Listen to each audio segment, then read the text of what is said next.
that how you design those programs. In all of the programs that I attended, all of the education that I had, college, public, and otherwise, nobody ever told me that I was an African woman. Nobody ever told me what the history of African people were. Nobody ever told me that America is business, and without business you will have nothing and be nothing.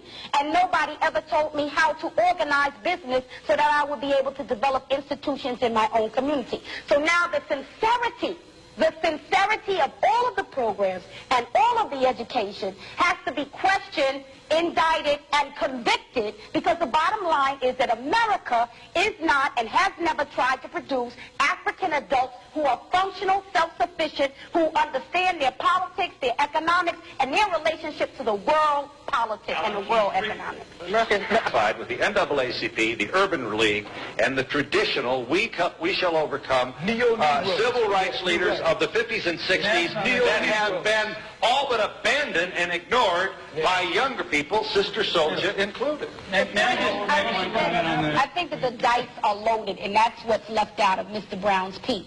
See, there was a period of time in this country after Reconstruction where African people owned a lot of land, owned a lot of businesses, and did a lot of things. But what happened was the American government, the Ku Klux Klan, and other organizations organized in smashing that effort. So it's not that we haven't tried to own lands and have not organized businesses. It's that if you are African in America, or in Latin America, or in the Caribbean, or in the continent, you will be hunted no matter what you do, because they do not want us to survive and become self-sufficient. And you can say no, but you haven't lived this life. You haven't lived this life. And to be happy. I'm talking about that. All right. Now, to paraphrase Senator Bradley of New Jersey, the state from which your piece was... Senator Bradley gets much right when he talks.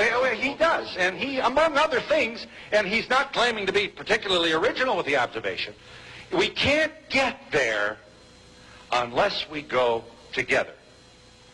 I have a terrible feeling that behind me are some people who do not agree. Senator Bradley of the all-white United States Senate said we can't get there unless we all go there together. Sorry, none of us are where he is. That's number one. Number two, you're making a moral appeal to a country that doesn't have a moral conscience.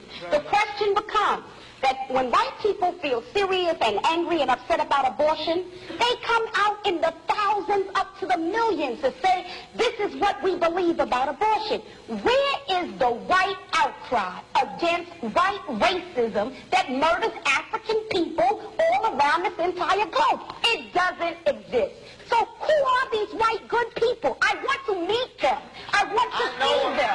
I feel it's not enough. But that might be all we can get. No. And guess what? I don't work with all I can get. What I work with is what I have. Listen, you have to have some confidence in the power of African people amongst ourselves to establish a foundation. We have it. We have utter chaos in our cities, and you've got to say that. You can have a program. I'm not saying we've built a lot of institutions, and those institutions have not been effective. The majority of millions of African youth in this country are dying mentally, dying spiritually, dying emotionally, dying academically. And you may have a program, Mr. Brown may have a program, but what we got to talk about is an American government that tracks millions of African people who don't go to your program, don't go to Brown's program. Millions of African people, not only here, but all around the world. And if we are not honest enough to say who are our friends, who are our enemies, to know what a friend is, to know what an enemy is, we will constantly be trying to get into people's parties, to shake our butts with them, to get them to like us, and that's not the question. The question is, what can we build amongst ourselves to secure ourselves from our enemies so that we will be able to survive into the future? Mayor Kelly. That's enough to know that if I walk out Washington, D.C. tonight, some black kid in Washington, D.C. is blowing off another black kid's head for a pair of sneakers because the institutions that we're talking about, not the things that we hold up to say, look, this is one example. The institutions that we're talking about are not saving the minds of those African children. That is the honest truth. You